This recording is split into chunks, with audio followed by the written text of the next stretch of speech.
ताणं नमो सिद्धाणं नमो आयर्याणं नमो उवज्जायाणं नमो लोये सब्बसाहूणम्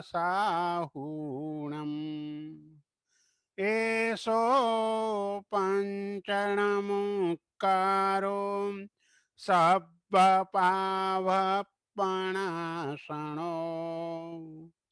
मङ्गलाणं च सब्बेसिं पढमं हवै मङ्गलम् कल्याणपादपारामम् श्रुतगङ्गा हिमाचलम् विश्वाम्भोजरविं देवं वन्दे श्रीज्ञातनन्दनम् अज्ञानतिमिरान्धानां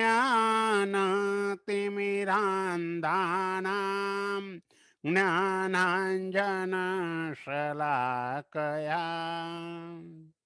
नेत्रमुन्मीलितं येन तस्मै श्रीगुरवे नमः। તત્વાર્થાધિગમ સૂત્રનો 9મો અધ્યાય, જેમાં સંવર અને નિર્જરા તત્વનું વર્ણન છે. એમાંથી સંવર તત્વનું વર્ણન તે આપણે કર્યું. નિર્જરા તત્વમાંથી પણ નિર્જરાના જે 12 ભેદ, 12 પ્રકારનો તપ, એમાંથી 11 તપ માટેની આપણે વાત કરી દીધી. 12મા નંબરનો તપ તે ધ્યાન. એનાથી વિશેષ કર્મ નિર્જરા થાય છે. અને ધ્યાન કોને કહેવાય એની વાત પણ ગયા વખતે આપણે ઉત્તમા સહનનસ્ય એકાગ્ર ચિંતા નિરોધો ધ્યાનમ એ સૂત્રની અંદર જણાવી દીધું કે કોઈ પણ એક વિષયમાં ચિત્તની સ્થિરતા તે ધ્યાન. અને આવું ધ્યાન ઉત્તમ સંઘયણવાળાને હોય છે. પ્રથમના 4 સંઘયણ ઉત્તમ છે. દિગંબર સંપ્રદાયના મતે 3 સંઘયણ ઉત્તમ છે, જેની વાત આપણે ગયા વખતે કરેલી. ક્ષપક શ્રેણી માંડવા માટે પહેલું સંઘયણ જ જોઈએ, અને પહેલા 3 સંઘયણ વાળો ઉપસમ શ્રેણી પણ માંડી શકે, પણ અહીં 4 સંઘયણને ઉત્તમ સંઘયણ તરીકે ગણાવ્યા છે. જેટલો શરીરનો બાંધો મજબૂત, એટલું મન પણ વધારે મજબૂત. આપણા બધાનો શરીરનો બાંધો નબળો છે. આપણા બધાનું સંઘયણ છેલ્લા નંબરનું છે. માટે મનની સ્થિરતા એ પણ એટલી રહેતી નથી. તો આ ધ્યાન ક્યાં સુધી હોય, કેટલા સમય સુધી ટકે, તો એના પછીનું સૂત્ર છે આ મુહૂર્તાત. આ એટલે પર્યંત, મુહૂર્ત પર્યંત ધ્યાન હોય છે. 29મું સૂત્ર પણ સાથે સાથે જોઈ લઈએ. આર્ત, રૌદ્ર, ધર્મ, શુક્લાની, આ 4 પ્રકારના ધ્યાન છે. આર્ત ધ્યાન, રૌદ્ર ધ્યાન, ધર્મ ધ્યાન અને શુક્લ ધ્યાન. તો સૌથી પહેલા આ મુહૂર્તાત. મુહૂર્ત એટલે 48 મિનિટ. આપણે ત્યાં અંતર મુહૂર્ત શબ્દનો ઉપયોગ ઘણી વખત થતો હોય છે. અંતર મુહૂર્તના 3 પ્રકાર છે: જઘન્ય અંતર મુહૂર્ત, મધ્યમ અંતર મુહૂર્ત અને ઉત્કૃષ્ટ અંતર મુહૂર્ત. જઘન્ય અંતર મુહૂર્ત 9 સમય, ઉત્કૃષ્ટ અંતર મુહૂર્ત 48 મિનિટમાં 1 સમય ન્યૂન, અને 10 સમયથી લઈ અને 48 મિનિટમાં 2 સમય ન્યૂન હોય ત્યાં સુધીનું મધ્યમ અંતર મુહૂર્ત કહેવાય. પણ અહીં મુહૂર્તની વાત છે કે આ ધ્યાન, કોઈ પણ પ્રકારનું ધ્યાન, પછી એ આર્ત ધ્યાન હોય, રૌદ્ર ધ્યાન હોય, ધર્મ ધ્યાન હોય કે શુક્લ ધ્યાન હોય, આ ધ્યાન મુહૂર્ત સુધી જ ટકે છે. ઘણી વખતે કોઈના મનમાં પ્રશ્ન થાય કે લોકો કલાકો સુધી, દિવસો સુધી ધ્યાનમાં રહે છે. એ સ્થૂળ દૃષ્ટિએ કલાક કલાકો સુધી એમ કહી શકાય, પણ સૂક્ષ્મ દૃષ્ટિએ એક મુહૂર્ત પૂર્ણ થતાની સાથે જ એનું ધ્યાન બદલાઈ જ જતું હોય છે. એની ચિત્તની સ્થિરતા 48 મિનિટથી વધારે સમય સુધી એક વિષયની અંદર રહેતી નથી. એટલે સ્થૂળ દૃષ્ટિએ આ રીતે કલાકો સુધી પણ ધ્યાન હોઈ શકે, પરંતુ આપણે જે અહીં ધ્યાનની વાત કરવી છે એનો સમય મેક્સિમમ મુહૂર્ત સુધીનો સમય છે. અને એક મુહૂર્તનું પણ રૌદ્ર ધ્યાન, માત્ર મુહૂર્ત એટલે 48 મિનિટનું પણ રૌદ્ર ધ્યાન જીવને છેક સાતમી નરકમાં ઢસડીને લઈ જાય છે. જેમ તંદુલિયો મત્સ્ય, આયુષ્ય જ 48 મિનિટનું, અને એની અંદર એ બિચારો સાતમી નરકમાં જવા યોગ્ય કર્મ ઉપાર્જન કરી દે છે. એટલે મુહૂર્ત સુધીનું ધ્યાન, આર્ત ધ્યાન તિર્યંચ ગતિનું કારણ, અને રૌદ્ર ધ્યાન તે નરક ગતિનું કારણ છે. તો ત્યાર પછીના સૂત્રમાં આર્ત ધ્યાન, રૌદ્ર ધ્યાન, ધર્મ ધ્યાન અને શુક્લ ધ્યાન એમ ધ્યાનના 4 પ્રકારો બતાવ્યા છે. ઋત ઉપરથી આર્ત શબ્દ બન્યો છે. ઋત એટલે રૂની વૃદ્ધિ થઈને આર થઈ ગયો, એટલે આર્ત એટલે દુઃખ, દુઃખના કારણે થતું ધ્યાન તે આર્ત ધ્યાન કહેવાય છે.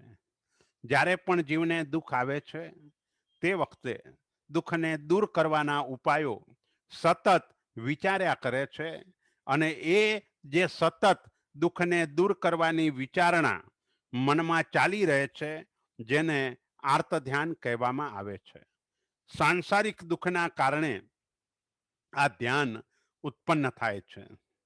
દુઃખ તો દેખીતી રીતનું દુઃખ, લોચ વિહાર આદિમાં પણ આપણને લાગતું હોય છે, પરંતુ તે દુઃખ નથી. એમાં પણ મહાત્માને તો ચિત્તની પ્રસન્નતા વધતી જાય છે, કારણ કે એને કર્મ નિર્જરાનું કારણ સમજે છે. મારા આત્મા ઉપરથી કર્મનો ભાર ઘણો ઓછો થઈ રહ્યો છે, અને માટે એ દુઃખ રૂપે લાગતું નથી. શારીરિક કષ્ટ ભલે પડે, પરંતુ શારીરિક કષ્ટ હોવા છતાં પણ મનની પ્રસન્નતા તેમની વિશેષ હોય છે. ખાસ કરીને આપણે સંસારી જીવો કે મનની અંદર સંસારમાં કોઈ પણ પ્રકારનું દુઃખ આવે એટલે એને દૂર કરવાના વિચારો સતત ચાલ્યા કરતા હોય છે. અને એનું નુકસાન એ છે કે વર્તમાનમાં તો અશુભ કર્મનો બંધ થાય છે, પરંતુ દુઃખનો અનુબંધ થાય છે. દુઃખની પરંપરાને તે ઊભી કરે છે. સતત થતું આર્ત ધ્યાન એ દુઃખનો અનુબંધ કરાવે છે. માટે એ વિચારો બહુ કરવા જેવા નથી. દુઃખની અંદર પણ કર્મ નિર્જરા દેહ દુઃખમ મહાફલમ એ ભાવને સતત નજર સામે રાખવાનો છે, અને જે પણ દુઃખના પ્રસંગો આવે એ બધા જ મારા પોતાના કરેલા પૂર્વકૃત કર્મના કારણે છે. માટે હું જ દોષિત છું. અનાદિથી આ સંસારમાં પરિભ્રમણ કરતા અત્યંત નજદીકના સંબંધોની અંદર તે જ વ્યક્તિઓ આવે છે કે જેની સાથેનો વિશેષ ઋણાનુબંધ હોય. એટલે એના કારણે પણ આપણને નજીકના લોકોથી વધારે તકલીફ થતી હોય એવું આપણને લાગતું હોય છે, પરંતુ તે સમયે એ વિચારવાનું છે, કર્મ નિર્જરાનો આ અવસર આપ્યો છે. જેમ ખંદક મુનિ કર્મ ખપાવવાનો અવસર એવો ફરી નહીં આવે પ્રાણી રે, એ તો વળી સખાઈ મળીયો ભાઈ થકી ભલેરો રે. જે ચામડી ઉતારવા આવે છે એ તો મારો મિત્ર છે. કર્મ ખપાવવાનો અવસર આવો ફરીથી પ્રાપ્ત નહીં થાય. આપણને આવા કોઈ જ કષ્ટો પડતા નથી, અને તેમ છતાં પણ દુઃખને દૂર કરવાના સતત વિચારો કર્યા જ કરીએ છીએ. આપણે એ નથી વિચારતા કે જે મને પણ દુઃખ આવ્યું છે તે મારા પોતાના કરેલા પાપ કર્મના ઉદયના કારણે આવ્યું છે. જો આ વિચાર હોય તો દુઃખમાં પણ મનની પ્રસન્નતા રહે, કારણ કે કર્મ ખપી રહ્યા છે, કર્મની નિર્જરા થઈ રહી છે, એ ભાવ એની સાથે ગૂંટાયા કરે. એટલે આર્ત ધ્યાન. બીજા નંબરનું રૌદ્ર ધ્યાન. રુદ્ર એટલે ક્રૂર પરિણામ, પાપના પરિણામ, જેને આપણે ક્રૂર પરિણામ કહીએ છીએ. હિંસા, જૂઠ, ચોરી, વ્યભિચાર, પરિગ્રહ, આ બધા ક્રૂર પરિણામો છે. અને ક્રૂર પરિણામોનો સતત વિચાર, તેને આપણે રૌદ્ર ધ્યાન કહીએ છીએ. ખાસ કરીને વધારે લોભ વૃત્તિ આદિના કારણે હિંસા આદિ પાપો થયા કરતા હોય છે. અને એના કરતા પણ હિંસા આદિ પાપોનો મનમાં સતત વિચારણા ચાલતી હોય, તેને રૌદ્ર ધ્યાન કહેવાય છે. એટલે જે બીજાને દુઃખ આપે તેને રુદ્ર કહેવાય છે. બીજાના દુઃખમાં કારણ બને એવા હિંસા વગેરે પરિણામથી યુક્ત જીવનું ધ્યાન, તેને રૌદ્ર ધ્યાન કહેવામાં આવે છે. ત્રીજા નંબરનું ધર્મ ધ્યાન. જ્યાં જ્યાં ધર્મ શબ્દ આવે ત્યાં ત્યાં 10 યતિ ધર્મો એને નજર સામે રાખવાના. ક્ષમા, નમ્રતા, સરળતા, સંતોષ, તપ, સંયમ, સત્ય, શૌચ, અપરિગ્રહ અને બ્રહ્મચર્ય. બસ આ ક્ષમા વગેરે 10 પ્રકારના પરિણામથી, 10 પ્રકારના ધર્મથી યુક્ત એવું જે ધ્યાન, એને આપણે ધર્મ ધ્યાન તરીકે ઓળખીએ છીએ. અને શુક્લ એટલે કે નિર્મળ, જે સઘળા કર્મોનો ક્ષય કરે એ ધ્યાન, તે શુક્લ ધ્યાન છે. જે આજના દિવસે આપણને કોઈને હોતું નથી. આજે વધુમાં વધુ ધર્મ ધ્યાન, અને તે પણ તાત્વિક ધર્મ ધ્યાન, છેક 7મા ગુણસ્થાનકની ભૂમિકામાં હોય છે. આપણે જે પણ ધર્મ ધ્યાન કહીએ છીએ તે ધર્મ ધ્યાનના અભ્યાસ સ્વરૂપ છે. આપણી જે પણ આરાધનાઓ છે એ આરાધનાઓ ધર્મ ધ્યાનના અભ્યાસ રૂપ છે, પરંતુ તત્વથી તે ધર્મ ધ્યાન સ્વરૂપ નથી. અપ્રમત્ત સંયત નામનું 7મું ગુણસ્થાનક, ત્યાંથી જીવને આ ધર્મ ધ્યાનની શરૂઆત થાય છે. એટલે ધર્મ ધ્યાન પણ નિર્મળ છે, પણ ધર્મ ધ્યાન આંશિક કર્મક્ષય કરે છે, અને શુક્લ ધ્યાન બધા જ કર્મોનો ક્ષય કરે છે. આથી શુક્લ ધ્યાન એ અત્યંત નિર્મળ છે. તો આ 4 પ્રકારના ધ્યાનની વાત કરી અને ધ્યાનનું ફળ બતાવે છે. ધ્યાનનું ફળ શું? કે પરે મોક્ષ હેતુ. 30મું સૂત્ર, પરે એટલે છેલ્લા બે. પરે દ્વિવચન છે. છેલ્લા બે મોક્ષનો હેતુ છે, મોક્ષનું કારણ છે. હેતુ દીર્ઘ મૂક્યો, એ દીર્ઘ મૂકવાનું કારણ દ્વિવચન છે. ભાનુહુ ભાનુ ભાનવઃ. સંસ્કૃતની અંદર દ્વિવચનમાં આ રીતે દીર્ઘ થાય છે. એટલે છેલ્લા બે ધ્યાન, એટલે કે ધર્મ ધ્યાન અને શુક્લ ધ્યાન, એ બે ધ્યાન મોક્ષનું કારણ છે. નિર્જરા તત્વની અંદર મુખ્યપણે આ ધર્મ ધ્યાન અને શુક્લ ધ્યાનની જ વાત કરવાની છે. પરંતુ જ્યારે ધ્યાનની વાત કરવાની હોય તે વખતે 4 પ્રકારનું ધ્યાન બતાવવું જોઈએ. આર્ત અને રૌદ્ર ધ્યાન કર્મ બંધનું કારણ છે. એટલું જ નહીં, પરંતુ દુઃખનો અને પાપનો અનુબંધ કરાવનાર છે. આર્ત ધ્યાન દુઃખનો અનુબંધ કરાવે, રૌદ્ર ધ્યાન પાપનો અનુબંધ કરાવે, અને પાપના ઉદય વખતે જીવને દુઃખ જ આવે. આ નિયમ છે. એટલે આર્ત ધ્યાન અને રૌદ્ર ધ્યાન પણ અહીં બતાવે છે. એટલે છેલ્લા બે ધ્યાન, ધર્મ ધ્યાન અને શુક્લ ધ્યાન, એ બંને મોક્ષનું કારણ છે. ધર્મ ધ્યાન એ પણ મોક્ષનું કારણ છે અને શુક્લ ધ્યાન એ સાક્ષાત કારણ છે.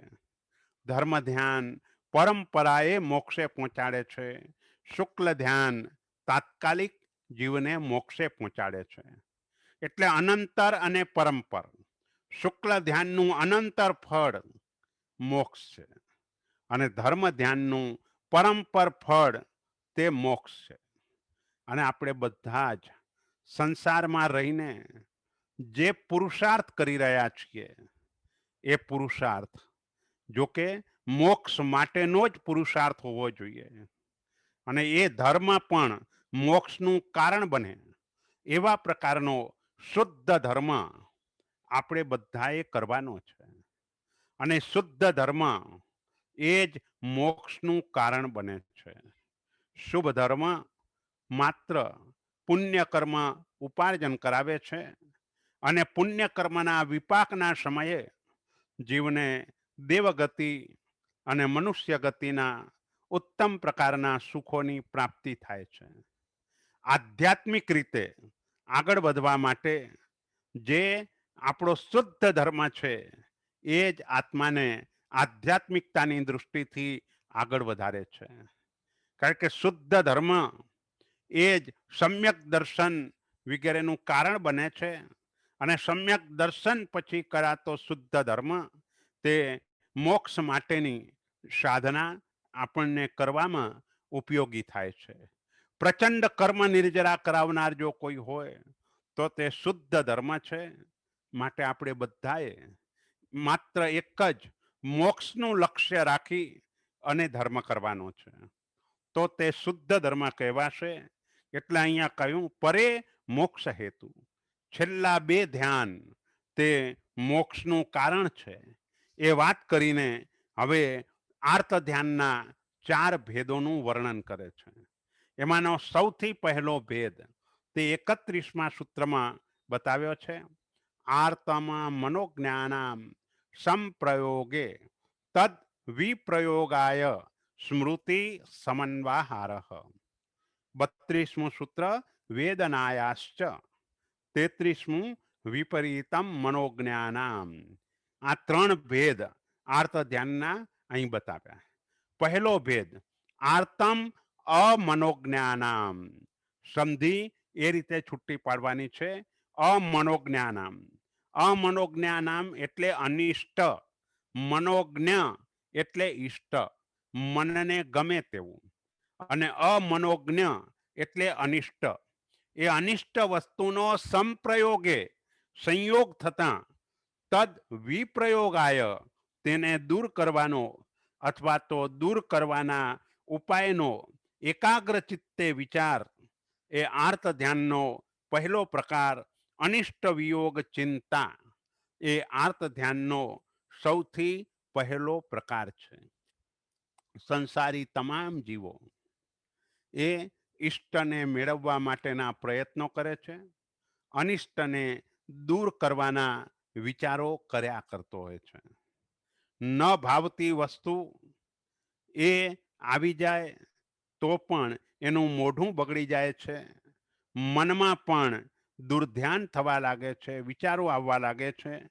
તો જે અનિષ્ટ વસ્તુનો સંયોગ, પછી ગમે તે અનિષ્ટ વસ્તુ હોય, કોઈએ ટીવી ચાલુ કરી અને ટીવીમાં આપણે જે પ્રોગ્રામ નથી જોવો એવો પ્રોગ્રામ મોટા અવાજે ચાલુ કરી દીધો.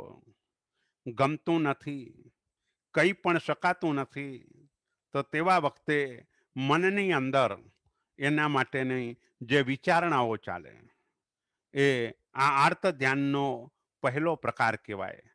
અનિષ્ટ વિયોગ ચિંતા એ આપણે કરવાની આવશ્યકતા નથી. ન ગમતું આવી પણ જાય તો પણ એને દૂર કરવાનો વિચાર કરવા કરતાં તેવા સમયે મનને શુભ ભાવોમાં લઈ જવાનો પુરુષાર્થ કરવાનો.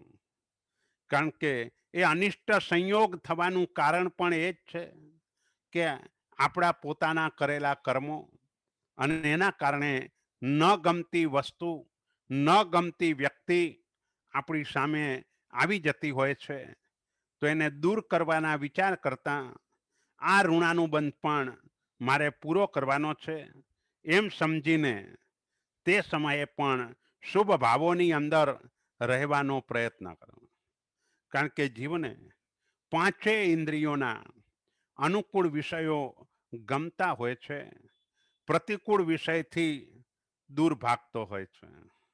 તો આ પ્રતિકૂળ વિષયો આવી જાય તેવા સમયે પણ મનને બિલકુલ બગાડવાનું નહીં અને અંતરાત્મ ભાવની અંદર રહેવાનો પ્રયત્ન કરવાનો. આપણે ત્રણ પ્રકારના ભાવ કહીએ છીએ: બહિરાત્મ ભાવ, અંતરાત્મ ભાવ અને પરમાત્મા ભાવ. શરીરને ઉદ્દેશીને જે પણ વિચારો આવે છે એ બધા જ બહિરાત્મ ભાવ છે. આત્માને ઉદ્દેશીને જે વિચારો આવે છે તે અંતરાત્મ ભાવ છે. અને આત્મા વિતરાગ બની જાય ત્યાર પછીના જે ભાવો છે તે પરમાત્મા ભાવ છે. તો આપણે બહિરાત્મ દશામાંથી અંતરાત્મ દશામાં આવવાનો પુરુષાર્થ કરવાનો છે. આ બહિરાત્મ ભાવ એક દૃષ્ટિએ સમ્યક દર્શન પ્રાપ્ત ન થાય ત્યાં સુધી અને બીજી દૃષ્ટિએ એટલે બીજા અભિપ્રાયે અપ્રમત્ત સંયત અવસ્થા પ્રાપ્ત ન થાય ત્યાં સુધી બહિરાત્મ દશા હોય છે. અપ્રમત્ત સંયત ગુણસ્થાનક પ્રાપ્ત થતાં જ અંતરાત્મ દશાની શરૂઆત થાય છે અને અંતરાત્મ દશા જ્યારે આત્મા વિતરાગ બને ત્યાં સુધી હોય છે અને ત્યાર પછી પરમાત્મા દશા તેની શરૂઆત થતી હોય છે. ખાસ કરીને 13મા અને 14મા ગુણસ્થાનકે આત્મા પરમાત્મા છે. 12મા ગુણસ્થાનકે પણ એક અપેક્ષાએ પરમાત્મા કહી શકાય, કારણ કે વિતરાગ ભાવ છે અને વિતરાગ ભાવ હોવાના કારણે ક્યાંય પરિણામમાં રાગદ્વેષના ભાવો નથી અને એ ન હોવાના કારણે ત્યાં પણ પરમાત્મા દશા કહેવામાં કઈ વાંધો નથી. એટલે આપણે વાત એ કરી રહ્યા છીએ કે આર્ત ધ્યાનનો પહેલો પ્રકાર જે અનિષ્ટ વિયોગ ચિંતા આ નામનું જે પહેલા પ્રકારનું આર્ત ધ્યાન છે.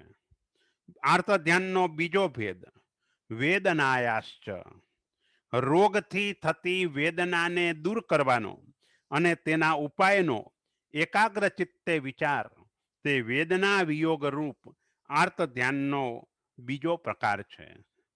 જો અહીં આ પહેલા પ્રકારમાં પણ એનો સમાવેશ થઈ જાય છે, કારણ કે આખરે એ અનિષ્ટ છે. રોગ આવે તે આપણને ગમતું નથી અને રોગ આવ્યા પછી એને દૂર કરવાના વિચારો સતત ચાલુ જ હોય છે. એટલે પહેલા પ્રકારમાં પણ એ આવે છે, પણ એને જુદું પાડવાનું કારણ એ છે કે સંસારી જીવો શરીરને પ્રધાન સમજે છે. એટલે શરીરની પીડા જ્યારે થાય ત્યારે મનની અંદર વધારે દુર્ધ્યાન જીવને થતું હોય છે. તો શરીર રોગોથી ઘેરાઈ જાય તેવા સમયે પણ વિચાર એ કરવાનો છે કે અશાતા વેદનીય નામનું કર્મ મેં ઉપાર્જન કરેલું છે, એ કર્મ વર્તમાનમાં ઉદયમાં આવ્યું છે, માટે આ શરીરે અશાતા આવી છે. પૂર્વ જન્મમાં કોઈ બીજાને દુઃખ આપ્યું જ ન હોત, જીવદયાનું સુંદર પાલન કર્યું હોત, તો આ જન્મની અંદર નિરોગી શરીરની પ્રાપ્તિ થાત. પરંતુ તે નથી થયું અને એના કારણે શરીરમાં રોગ આવ્યો છે. તો શક્ય હોય તો રોગને ક્ષમતાપૂર્વક સહન કરવું, એનાથી વિશેષ કર્મની નિર્જરા થાય. આગળ પણ મેં વાત કરેલી કે કેન્સર જેવા ભયાનક રોગોની અંદર પણ કોઈ કીમોના ઇન્જેક્શનો વગેરે એટલા માટે નથી લેતા કે લેવાથી બિચારા કેટલા બધા ત્રસ્ત જીવો એની વિરાધના થઈ જશે. એના કરતા મને થોડી વેદના વધારે થશે તો ચાલશે, આયુષ્ય કદાચ જલ્દી પૂર્ણ થઈ જશે તો પણ ચાલશે, પણ મારે બીજા કોઈ જીવોને દુઃખ નથી આપવું. આવા ભાવથી જે રોગને ક્ષમતાપૂર્વક સહન કરે છે એ વિશેષ કર્મની નિર્જરા કરે છે. પ્રકાશ સાહેબજી. હા, પહેલો પ્રકાર અનિષ્ટ વિયોગ ચિંતા એ આર્ત ધ્યાનનો પહેલો પ્રકાર છે. જ્યારે આર્ત ધ્યાનનો બીજો પ્રકાર રોગથી જે પણ વેદના થાય છે એ વેદનાને દૂર કરવાનો અથવા એના ઉપાયનો એકાગ્ર ચિત્તે જે વિચાર એ વેદના વિયોગ ચિંતા એ આર્ત ધ્યાનનો બીજો પ્રકાર છે. આપણે વાત કરી કે શરીર જ્યારે રોગોથી ઘેરાઈ જાય છે તેવા સમયે મોટા ભાગના જીવો મનની અંદર ક્ષમતા ભાવને રાખી શકતા નથી અને તે સમયે એને દૂર કરવાના ઉપાયનો સતત વિચાર કર્યા કરતા હોય છે. એ આર્ત ધ્યાનનો બીજો પ્રકાર છે. જેમ આપણને આર્ત ધ્યાન હોય છે એમ તિર્યંચ નરક ગતિના જીવોને પણ સતત આ ધ્યાન રહેતું હોય છે. ત્રીજા નંબરનું જે ધ્યાન તે વિપરીતમ મનોજ્ઞાનામ, ઈષ્ટ વસ્તુ મેળવવાનો અને મેળવવાના ઉપાયનો એકાગ્ર ચિત્તે વિચાર તે આર્ત ધ્યાનનો ઈષ્ટ સંયોગ ચિંતા રૂપ ત્રીજો ભેદ છે. જો પહેલા સૂત્રની અંદર એમને તદ વિપ્રયોગાય સ્મૃતિ સમન્વાહાર એ બધા શબ્દો મૂકી દીધા, પછીના સૂત્રોમાં એ શબ્દોનું પુનરાવર્તન નથી, પરંતુ અર્થની અંદર આપણે એ જ પ્રમાણે અર્થ લેતા હોઈએ છીએ. તો વિપરીતમ મનોજ્ઞાનામ એટલે ઈષ્ટ સંયોગની ચિંતા એ પણ જીવને રહ્યા કરતી હોય છે. જેમ ન ગમતી વસ્તુ કે વ્યક્તિ આવી જાય તો એને દૂર કરવાનો સતત વિચાર ચાલ્યા કરતો હોય, એમ ગમતી વસ્તુ મેળવવાનો કે મેળવવાના ઉપાયોનો સતત વિચાર એ પણ આર્ત ધ્યાન છે. જેમ ધન એના માટેનો આપણે સતત વિચાર કર્યા કરીએ છીએ, એનું ઉપાર્જન કેવી રીતે કરવું, શેર બજાર વગેરેની અંદર એના વિચારો સતત ચાલ્યા કરતા હોય છે. તો એ પણ આર્ત ધ્યાન સ્વરૂપ છે. એટલે એના ઉપાયોનો જે સતત વિચાર ચાલ્યા કરે છે તે પણ યોગ્ય નથી. જરૂરિયાત પૂરતી વ્યવસ્થા કરવી પડે તે જુદી વાત છે, પરંતુ રાત દિવસ મન એ ભાવોમાં જ જો રહ્યા કરતું હોય તો જીવના માટે તિર્યંચ ગતિ સુલભ બની જતી હોય છે. થોડા વર્ષો પહેલા વ્યવસાયનો પણ અમુક નિયત કાળ હતો, નિશ્ચિત કાળ હતો, જે પોતાની ઓફિસે કે દુકાને સવારથી સાંજ સુધી જઈને એ રીતે પ્રવૃત્તિ ચાલતી હતી. પરંતુ આજના દિવસે મોબાઈલ વગેરે માધ્યમો એવા આવી ગયા કે સતત એના અંગેના વિચારો મનમાં ચાલ્યા કરે, એટલે આર્ત ધ્યાન વધારે થાય. અને વધારે થતું આર્ત ધ્યાન, અને આર્ત ધ્યાન વખતે જો આયુષ્યનો બંધ પડી જાય તો જીવને તિર્યંચ ગતિની અંદર ચાલ્યા જવું પડતું હોય છે. ચોથા નંબરનું આર્ત ધ્યાન નિદાનમ ચ, 34મું સૂત્ર નિદાનમ ચ. નિદાન એ આર્ત ધ્યાનનો ચોથો ભેદ છે. નિદાન શબ્દનો અર્થ થાય કાપવાનું સાધન, જેના દ્વારા આત્મસુખ કપાઈ જાય એને નિદાન કહેવામાં આવે છે. અને આત્મસુખ જે ધર્મ પ્રવૃત્તિ કરીને એના બદલામાં આલોક કે પરલોકના સુખોની મનની અંદર કલ્પના કરે કે મનની અંદર એ પ્રકારનો નિર્ણય કરે કે આના દ્વારા હું જે ધર્મ પ્રવૃત્તિ જે વિશિષ્ટ તપશ્ચર્યા વગેરે કરી રહ્યો છું એના કારણે હું આલોક કે પરલોકમાં સુખી બનું. આવો જે વિચાર એ આપણા આત્મસુખને કાપી નાખે છે. માસક સમણ જેવા તપો, જે માસક સમણ જેનું બીજું નામ છે મૃત્યુંજય તપ, જે મૃત્યુ ઉપર વિજય પ્રાપ્ત કરાવે એવો એ તપ છે. અગ્નિ શર્મા માસક સમયના પારણે માસક સમણ અને પારણાની પણ આકરી શરત, એક ઘરે જાય ન મળે બીજા ઘરે જવાનું નહીં અને બીજું માસક સમણ. આવી રીતે વર્ષો સુધી એ રીતે કર્યું. ગુણસેનના સંપર્કમાં 3 વખત પારણું ન થયું અને ત્યાર પછી જીવનભર માટેનું અણસણ સ્વીકારી લીધું. જોકે એ આપણા માટે કહેવાતું અણસણ, પરંતુ ગુસ્સામાં આવીને એને એ તપ કરેલો. પરિણામ એ આવ્યું કે 9 ભવો સુધી ગુણસેન એને તે મારનારો બન્યો.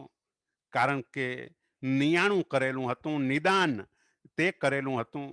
એના કારણે આટલો મોટો તપ એ કરવા દ્વારા પણ એનું સંસાર પરિભ્રમણ ઘણું વધ્યું.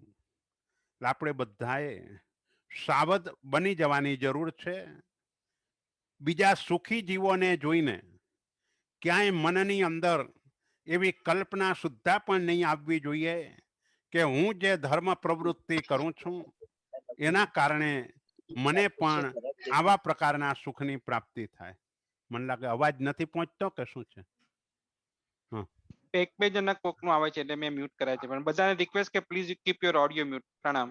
હા હા હા હા હા હા સારું ચાલો. હા એટલે નિદાન એટલે આ રીતે એ નિયાણાના સ્વરૂપની અંદર તે કહેવાય છે અને આત્મ સુખ તે કપાઈ જતું હોય છે. જે માસક સમણ દ્વારા તરત જ મૃત્યુ ઉપર વિજય પ્રાપ્ત કરાય, મુક્તિની પ્રાપ્તિ થઈ જાય અને તે સંસારના સુખી જીવોને જોઈને ક્યાંક મનની અંદર એવા ભાવો ઉત્પન્ન થઈ જાય. આ તપના પ્રભાવે મને પણ આવી સુખ સાહેબી મળો. આ વિચાર એ નિયાણા સ્વરૂપ છે. એટલું જ નહીં, સંસારની વૃદ્ધિ કરાવે છે. જૈવી રાય સૂત્રની અંદર વારિજ્યઈ જૈવી નિયાણ બંધનમ વિયરાય તુહ સમયે. હે વિતરાગ, તમારા સિદ્ધાંતમાં જો કે નિયાણું બાંધવાનો નિષેધ કરેલો છે અને તો પણ મને ભવો ભવ તમારા ચરણોની સેવા પ્રાપ્ત થજો. તો આ નિયાણું એ શુભ ભાવ છે, મોક્ષ સુધી પહોંચાડનાર છે. પરમાત્માના ચરણોની સેવા એટલે પરમાત્માની આજ્ઞાનું પાલન. જેટલું આજ્ઞા પાલન વધતું ચાલે એટલો આત્મા મોક્ષની નજદીક જતો હોય.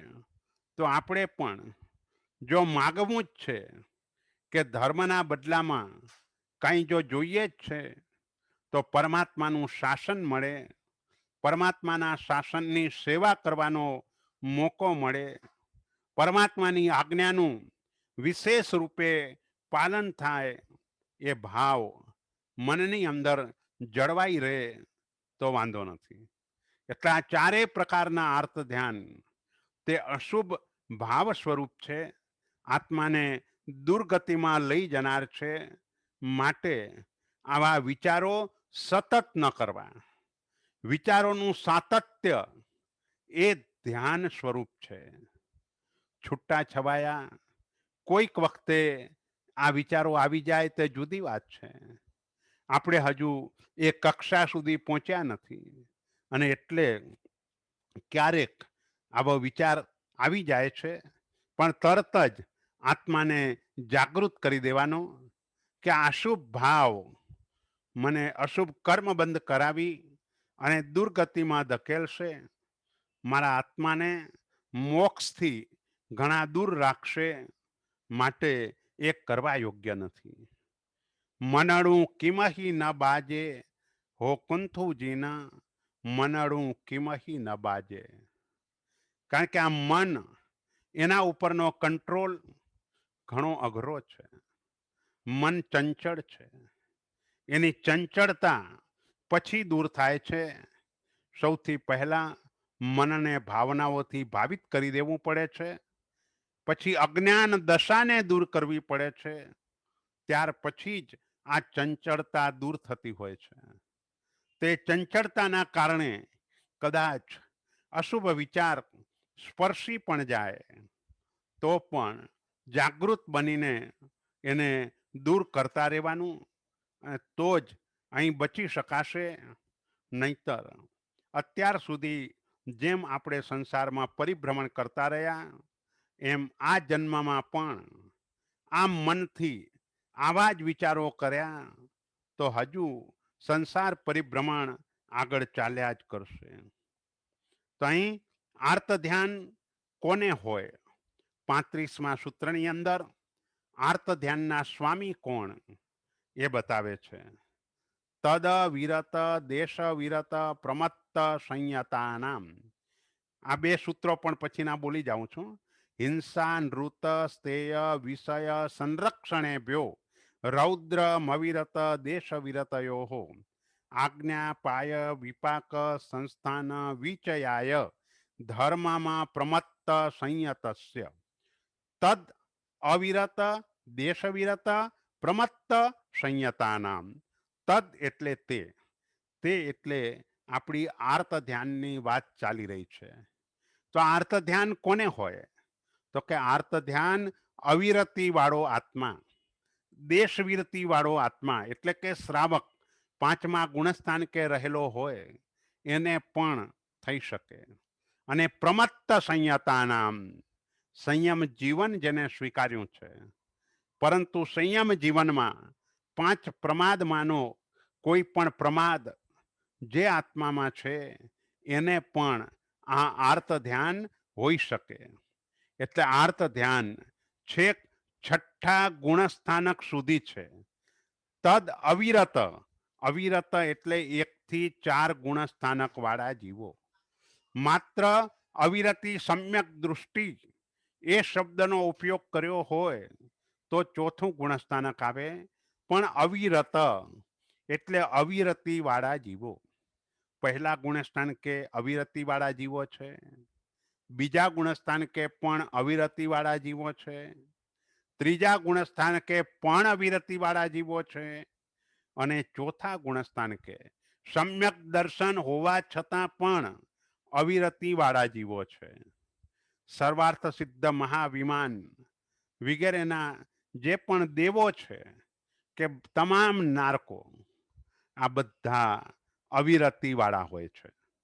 એટલે અવિરતિ વાળાને દેશવિરતિ એટલે સમ્યક દર્શનની સાથે સાથે 12 વ્રતોનું જે પાલન કરી રહ્યા છે એવા શ્રાવકો, અને 5 મહાવ્રતોને જેમણે સ્વીકાર્યા છે એવા પૂજ્ય સાધુ સાધ્વીજી ભગવંતો જ્યારે પ્રમાદ અવસ્થામાં હોય છે તેવા સમયે આ આર્ત ધ્યાન એ આવવાની શક્યતા છે. અને જે મહાત્માઓ વગેરે એ અવસર પ્રાપ્ત થતાની સાથે જ મનને શુભ ભાવની અંદર વાળતા હોય છે. દાખલા તરીકે લોચ કરાવવાનો આવે વર્ષમાં 2 વખત, એક તો પર્યુષણા મહાપર્વના અવસરે અને એક ફાગણ ચોમાસીના અવસરે. જ્યારે લોચ કરાવવાનો હોય, બાલમુનિ વગેરે હોય, વાળ ખેંચતા વેદના પણ થતી હોય, પરંતુ તેવા સમયે પણ મનને મહાપુરુષોની સજ્જાયો સાંભળવામાં કે એની અંદર વાળી દે કે જેથી કરીને મહાપુરુષોને તો કેવા કષ્ટો પડેલા, એ કષ્ટની સામે આ કાંઈ જ નથી. પોતાનું કષ્ટ અલ્પ લાગે અને સાથે સાથે નિર્જરા પણ વિશેષ પ્રમાણમાં થતી રહે. આત્મા ઉપરથી કર્મનો કચરો ઓછો થઈ રહ્યો છે એવા પ્રકારનો ભાવ લાવવાનો પ્રયત્ન કરે. એટલે સાધુપણામાં પણ આર્ત ધ્યાન એની શક્યતા છે. કારણ કે એમાં પણ અવારનવાર ન ગમતી વસ્તુ વ્યક્તિ મળી જતી હોય, એવી રીતે ગમતી વસ્તુ કે વ્યક્તિ ન મળે, શરીર રોગોથી ઘેરાઈ જાય એવું પણ બને. અને કોઈક વખતે મુનિ જીવનમાં પણ નિયાણું પણ થઈ જાય, આવું પણ બને. ભગવાન મહાવીરનો આત્મા 16મા ભવની અંદર સુંદર મજાનું ચારિત્ર પાડી રહ્યા હતા, પરંતુ વિશાખાનંદીના સંપર્કમાં આવતા નિયાણું કરી લીધું. અને નિયાણાના કારણે વાસુદેવ બન્યા, પણ વાસુદેવ બન્યા પછી 7મી નરકમાં જવું પડ્યું.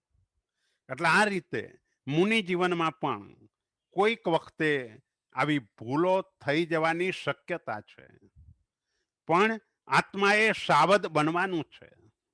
આપણાથી આવી કોઈ જ ભૂલ ન થઈ જાય એની ખાસ કાળજી રાખવાની છે. જે પણ મળ્યું છે એમાં જ માત્ર સંતોષ માની લેવાનો છે. તો આ નિયાણું વગેરે કરવાનું ક્યાંય મન પણ નહીં થાય, વિચાર પણ નહીં આવે. ધર્મના બદલામાં મને આ મળો, આવો વિચાર સુદ્ધા પણ નહીં આવવો જોઈએ. માગવાનું માત્ર પરમાત્માનું શાસન. જીન ધર્મો વિનિર્મુક્તો મા ભુવમ ચક્રવર્ત્યપી શ્યામ ચેટોપી દરિદ્રોપી જીન ધર્માધિવાસિત. કુમારપણ મહારાજા દરરોજ આ પ્રાર્થના કરતા હતા, મને જૈન ધર્મ વિનાનું ચક્રવર્તીપણું પણ જોઈતું નથી, પરંતુ જૈન ધર્મ મને મળતો હોય તો હું દરિદ્ર અને દાસ બનવા પણ તૈયાર છું. તો એ ત્યાં નિયાણા સ્વરૂપ નથી, ત્યાં આશય આત્માની ઉન્નતિ કરવાનો છે.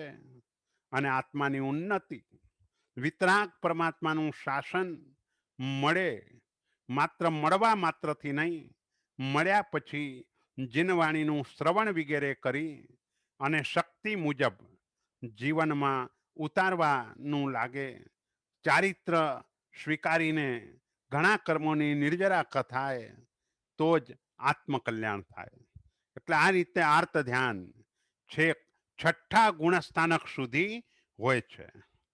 ત્યાર પછીના સૂત્રમાં રૌદ્ર ધ્યાન, એના ભેદો અને સ્વામી બતાવ્યા.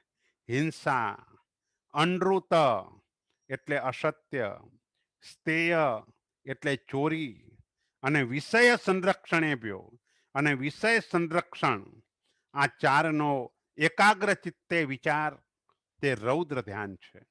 અને તે રૌદ્ર ધ્યાન અવિરત દેશવિરતયો હો, અવિરતી અને દેશવિરતી વાળા આત્માઓને હોય છે. પૂજ્ય સાધુ સાધ્વીજી ભગવંતોને આ રૌદ્ર ધ્યાન હોતું નથી. 4 પ્રકારનું રૌદ્ર ધ્યાન: હિંસાનું બંધી રૌદ્ર ધ્યાન, મૃષાનું રૌદ્ર ધ્યાન, સ્તેયાનું બંધી રૌદ્ર ધ્યાન, અને સંરક્ષણાનું બંધી રૌદ્ર ધ્યાન.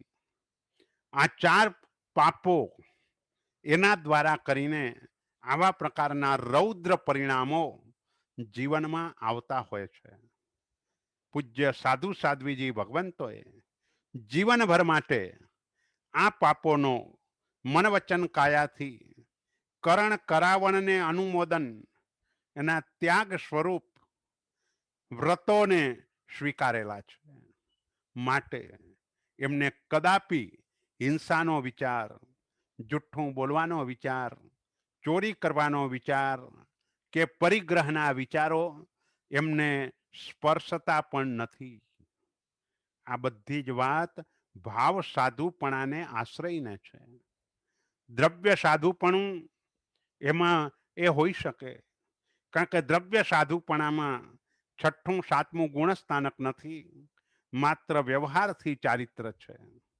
નિશ્ચય ચારિત્ર એ ત્યાં નથી, એટલે ત્યાં એ દોષોની શક્યતા છે. પણ અહીં હિંસાનું બંધી, હિંસા અંગેના સતત વિચારો જીવના ચાલ્યા કરે. કસાઈઓ જેના મનની અંદર સતત હિંસાના પરિણામો જ રહ્યા કરતા હોય, જીવોની કત્લેઆમ કર્યા જ કરે, જીવોની ચીચિયારીઓ થાય તો પણ એને જરા પણ દયા ના આવે અને મનમાં સતત એને મારવાના વિચારો તે ચાલ્યા કરતા હોય, એ હિંસાનું બંધી રૌદ્ર ધ્યાન છે. શ્રેણિક મહારાજાએ હરણીનો શિકાર કર્યો, ગર્ભવતી હરણીનો શિકાર કરીને આનંદિત થયા અને તે જ વખતે આયુષ્ય બંધાયું તો પહેલી નરકની અંદર એમને જવું પડ્યું. જેમ આર્ત ધ્યાન જીવને તિર્યંચ ગતિમાં લઈ જાય છે, એમ રૌદ્ર ધ્યાન જીવને નરક ગતિમાં લઈ જાય છે. એટલે જ્યારે પણ આવા પાપ વિચારોનું સાતત્ય હોય અને તેવા સમયે આયુષ્યનો બંધ પડી જાય તો પછી એના કારણે જીવને નરકમાં જવું પડતું હોય છે. તે વખતે નરકનું આયુષ્ય બંધાતું હોય છે. તો હિંસા અંગેના સતત વિચારો આ કાળની અંદર પણ કોરોના કાળમાં બોડી જ્યારે મૃત્યુ થયા પછી લોકોને પરિવારને સોંપવાની નહોતી, એ દરમિયાન ઘણા બધા કિસ્સાઓ એવા બન્યા કે એના શરીરમાંથી કિડની વગેરે અવયવો પણ નીકળી ગયા. તો આવા જે ડોક્ટરો વગેરે હોય, જે એને પણ આ પ્રકારનું રૌદ્ર ધ્યાન કહેવાય. કારણ કે મનની અંદર આવા વિચારોનું સાતત્ય, વધારે ધન કમાવાના વિચારો, અને એ સમયે જો આયુષ્યનો બંધ પડે તો નરકમાં ચાલ્યા જવું પડે.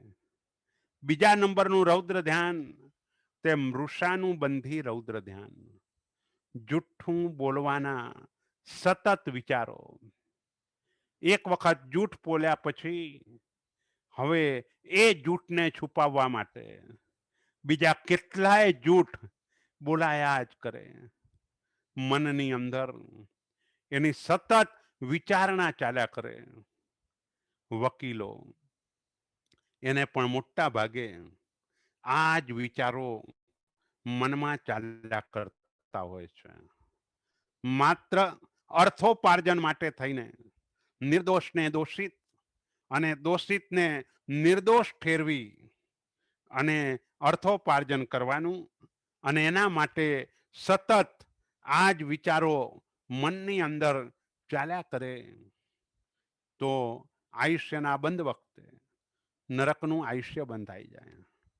અને સામાન્ય રીતે જે આપણો વ્યવસાય હોય એના વિચારો મનમાં સતત ચાલ્યા કરતા હોય છે, અને એ મનના વિચારો સતત ચાલે અને આયુષ્યનો બંધ પડી જાય તો નરક ગતિની અંદર ચાલ્યા જવું પડે. ત્યાર પછીનું સ્તેયાનું બંધી રૌદ્ર ધ્યાન, ચોરી કરવાના સતત વિચારો મનની અંદર. ક્યાં જઈશ તો આજે મને હું સારી ચોરી કરી શકીશ, કોના ઘરે લગ્ન પ્રસંગ વગેરે છે કે ત્યાં જવાથી દાગીના વગેરે મને મળી જશે. આ વિચારો આના માટે સતત ધ્યાન રાખતા ફરે. કોઈ જેને ત્યાં ચોરી કરવી છે એને ત્યાંથી પુરુષ કેટલા વાગે ઘરેથી નીકળે છે, કેટલા વાગે આવે છે, આ બધું ધ્યાન રાખતા રાખતા પણ આશય માત્ર ચોરીનો જ છે. અને એ આશય હોવાના કારણે એ વિચારોનું સાતત્ય એ પણ જીવને નરક ગતિ તરફ લઈ જાય છે. એટલે સ્તેયાનું બંધી ચોરી અંગેના વિચારો એ પણ બિલકુલ કરવા જેવા નથી. જો કે શ્રાવકો એને પણ સહજ રીતે તો આવા વિચારો ન હોય, કારણ કે એને પણ અણુવ્રતોને સ્વીકારેલા છે, અને અણુવ્રતોને સ્વીકારેલા હોવાના કારણે વ્રતનું પાલન સારી રીતે થાય એની પૂર્ણ કાળજી રાખતા હોય છે. તેમ છતાંય ક્યારેક પરિગ્રહ વગેરેના કારણે આવા ભાવોમાં જીવ રમતો થઈ જાય એવું પણ બની શકતું હોય છે. માટે જ કહ્યું કે 5મા ગુણસ્થાનક સુધી રૌદ્ર ધ્યાન હોય છે. એટલે એ અપેક્ષાએ શ્રાવકને પણ આ રૌદ્ર ધ્યાન હોઈ શકે. કારણ કે પાપ ત્યાગની પ્રતિજ્ઞા છે, પરંતુ આંશિક પ્રતિજ્ઞા છે, ઘણી છૂટ રાખેલી છે, અને એના કારણે પણ વિચારો આવ્યા કરતા હોય આવું બની શકે. એટલે આ 3 એ તો હજુ એ શ્રાવકને ઓછા આવે. હિંસાનુબંધી, મૃષાનુબંધી, સ્તેયાનુબંધી એ ઓછા જોવા મળે. પણ 4થા નંબરનું વિષય સંરક્ષણાનુબંધી એ વિચારો જીવને સતત રહ્યા કરતા હોય એવું બનતું હોય છે. કારણ કે લાહા લોહો વઢઈ, જેમ જેમ લાભ વધતો જાય તેમ તેમ લોભ વધતો જાય છે. એમાં પણ વર્તમાનની અંદર વ્યાજના દરો ઘણા ઓછા થઈ ગયા છે. એટલે સંપત્તિને સાચવવાના વિચારો મનમાં સતત ચાલ્યા કરે છે. સંપત્તિ ઉપાર્જન કરવાના વિચાર આર્ત ધ્યાન સ્વરૂપ છે, પરંતુ સંપત્તિને સાચવવાના વિચારોનું સાતત્ય એ રૌદ્ર ધ્યાન સ્વરૂપ છે. અને એ વિચારો સહજ રીતે જ જીવને ચાલ્યા કરતા હોય તો પણ એ રૌદ્ર ધ્યાન સ્વરૂપ છે. માટે કોઈ પણ ઇન્દ્રિયોના વિષયના સંરક્ષણના વિચારો એ પણ કરવા યોગ્ય નથી. તે સમયે વિચારવાનું, મારા ભાગ્યમાં જેટલું હશે એટલું જ રહેશે, એનાથી વધારે ટકવાનું નથી. જ્યારે મારી પાસે છે તેવા સમયે હું એનું સુકૃત કરી દઉં કે જેથી કરીને એટલી લક્ષ્મી અક્ષય બની જાય. જે સુકૃત કર્યું એ જ આપણી સાથે આવવાનું છે. જે લક્ષ્મી અહીં જ રહી ગઈ એ તો એના ઉપાર્જન કરવા માટે જે પાપ કર્મો કર્યા એ પાપ કર્મની સજા આપણે જ ભોગવવાની રહેશે, અને એનાથી બીજા લોકો લેર કરશે. એટલે સંરક્ષણ, સાચવવાના વિચારોનું સાતત્ય તે પણ નહીં રહેવું જોઈએ. કર્મના સિદ્ધાંતને જો બરાબર સમજીએ અને જીવનમાં જો એ સિદ્ધાંતને પચાવી દીધેલો હોય તો આવા વિચારો ડગલે ને પગલે આવતા હોતા નથી. આપણે શુભ ભાવમાં લીન રહી શકતા હોઈએ છીએ. પરમાત્માએ કહેલી જે આરાધનાઓ છે એમાં પણ આપણું મન સ્થિર બનતું હોય છે, પરંતુ એ ત્યારે જ શક્ય બને કે જ્યારે પરિગ્રહ સંજ્ઞા ઓછી થઈ હોય. પરિગ્રહ સંજ્ઞાને દૂર કરવા જ પરમાત્માએ આપણને સૌથી પહેલા નંબરમાં દાન ધર્મ બતાવ્યો છે. એટલે સંરક્ષણ, બસ એની ચિંતા એ આપણે બિલકુલ કરવાની નથી. આપણા કર્મના અનુસાર જેટલું પણ આપણા ભાગ્યમાં છે એટલું જ ટકવાનું છે. કાળજી ગમે તેટલી રાખી ક્યારે ક્યાંથી ચાલ્યું જશે એ કંઈ ખબર જ નહીં પડે. એટલે આ ચારેય પ્રકારનું રૌદ્ર ધ્યાન કોને હોય તો કે અવિરત અને દેશવિરત. અવિરત એટલે 1 થી 4 ગુણસ્થાનક વાળા જીવો, અને દેશવિરત એટલે 5મા ગુણસ્થાનક વાળા જીવો. તો 1 થી 5 ગુણસ્થાનક સુધી આ ધ્યાન એટલે કે રૌદ્ર ધ્યાન તે સંભવી શકે છે. આ આર્ત અને રૌદ્ર એ બંને ધ્યાન સંસાર વર્ધક છે, અને ધર્મ ધ્યાન જેની વાત આપણે આવતીકાલે કરીશું. આપણે લગભગ આવતીકાલે કે પરમ દિવસે આ 9મો અધ્યાય અને પછી એક દિવસ 10મો અધ્યાય, એ રીતે આપણું આ તત્વાર્થાધિગમ સૂત્ર પૂર્ણ થશે. જેના જે પણ ક્વેશ્ચન હોય આખા સૂત્રના એ ક્વેશ્ચન મોકલજો. એટલે જ્યારે પણ આપણું આ પૂર્ણ થઈ જશે એટલે તરત જ એ ક્વેશ્ચનના આન્સર આપણે એક દિવસે આપી દઈશું. પરમાત્માની આજ્ઞા વિરુદ્ધ બોલાયું હોય તો ત્રિવિધે ત્રિવિધે મિચ્છામિ દુક્કડમ. શિવમસ્તુ સર્વ જગત પરહિત નિરતા ભવન્તુ ભૂતગણ દોષઃ પ્રયાન્તુ નાશમ સર્વત્ર સુખી ભવતુ લોકઃ. બોલો શ્રી શંખેશ્વર પાર્શ્વનાથ ભગવાન કી જય.